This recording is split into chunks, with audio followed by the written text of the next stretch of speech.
नमस्कार, मेरा नाम टीशा है। मैं 10वीं ई की विद्यार्थिन हूँ। आज मैं आप सबके समीप कबीर जी द्वारा उच्चारण की गई साखियाँ आपको बताना चाहती हूँ। सबसे पहले मैं आपको कबीर जी के बारे में कुछ बताऊँगी। भारत के महान संत कबीर जी, जिनका जन्म 1398 में काशी में हुआ, गुरु रामानंद के शिष्य कबीर ने 120 वर्ष की आयु पाई। जीवन के अंतिम कुछ वर्ष मगहर में बिताए और वही चिरनिद्रा में लीन हो गए। अब मैं पहली साखी से शुरू करने जा रही हूँ।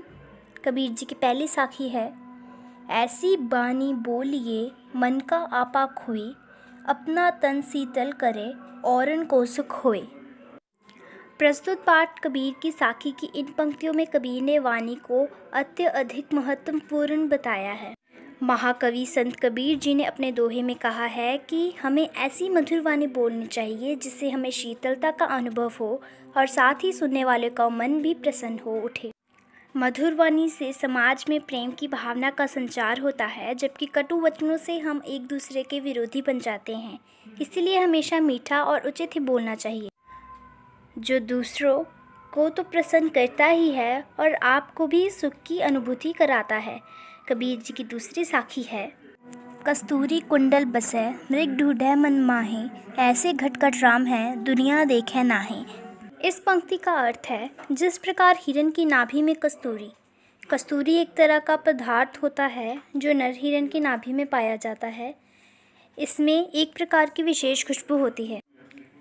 जिस प्रकार हिरन की नाभि में कस्तूरी रहती है, परंतु हिरन इस बात से अनजान उसकी खुशबू के कारण उसे पूरे जंगल में इधर उधर ढूंढता रहता है।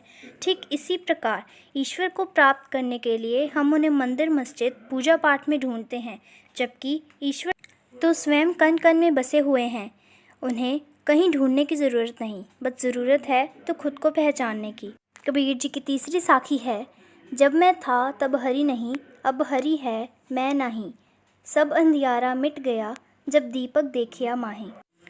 इन पंक्तियों में कबीर जी कह रहे हैं कि जब तक मनुष्य में अहंकार रहता है तब तक वह ईश्वर की भक्ति में लीन नहीं हो सकता, और एक बार जो मनुष्य ईश्वर भक्ति में पूर्ण रूप से लीन हो जाता है, उस मनुष्य के अंदर कोई अहंकार शेष नहीं रहता।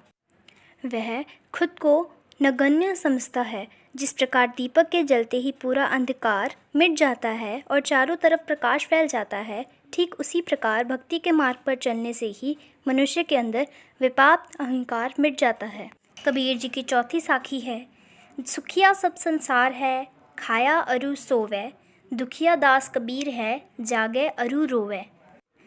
इन पंक्तियों में कबीर ने समाज के ऊपर व्यंग किया है। वह कहते हैं कि सारा संसार किसी झांसे में जी रहा है। लोग खाते हैं और सोते हैं, उन्हें किसी बात की चिंता नहीं है। वह सिर्फ खाने एवं सोने में ही खुश हैं, जबकि सच्ची खुशी तो तब प्राप्त होती है जब आप प्रभु की आराधना में लीन हो जाते हो। परंतु भक्ति का मार्ग इतना आसान नहीं है। इसी वजह से संत कबीर को जागना एवं रोना पड़ता है। कबीर जी की पांचवी साखी है, बिरहा भुवंगम तन बसै, मंत्र न लागे कोय, राम वियोगी ना जिवे, जिवे तो बोरा होए। इसमें कबीर जी कहते हैं, जिस प्रकार अपने प्रेमी से बिछड़े हुए व्यक्ति की पीड़ा किसी मंत्र या दवा से ठीक नहीं हो सकती, ठीक उसी प्रकार अपने प्रभु से बिछड़ा हुआ कोई भक्त जी नहीं सकता। उसमें प्रभु भक्ति के अलावा कुछ शेष नहीं बचता। अपने प्रभु से बिछड़ अगर वो जीवित रह भी जाता है तो अपने प्रभु की याद में वो पागल हो जाता है। कबीर जी की छठी साखी है, निंदक नेड़ा राखिए, आंगन कुटी बंदाई, बिन साबन पानी बिना निर्मल करे सुबाई। इन पंक्तियों में संत कबीर दास जी के अनुसार जो व्यक्ति हमारी निंदा करते हैं, उनसे कभी दूर नहीं भागना चाहिए, बल्कि हमें हमेशा उनके समीप रहना चाहिए। जैसे हम किसी गाय को अपने आंगन में खूंटे से बांध कर रखते हैं, ठीक उसी प्रकार ही हमें निंदा करने वाले व्यक्ति को अपने पास रखने का कोई प्रबंध कर लेना चाहिए, जिससे हम रोज़ उनसे अपनी बुराइयों के बारे में जान सकें और अपनी गलतियां दोबारा दोहराने से बच सकें। इस प्रकार हम बिना साबुन और पानी से खुद को निर्मल बना सकते हैं।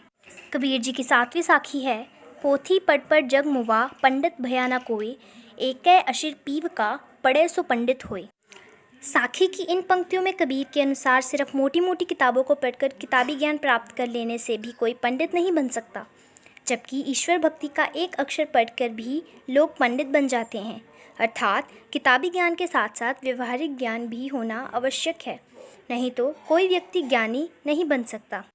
कबीर जी की आखिरी साखी है, हम घर जालिया आपना लिया मुराड़ा हाथ, अब घर जालो तास का जे चले हमारे साथ। इन पंक्तियों में कबीर जी कहते हैं, सच्चा ज्ञान प्राप्त करने के लिए हम अपनी मोह माया का त्याग करना होगा, तभी हम सच्चे ज्ञान की प्राप्ति कर सकते हैं।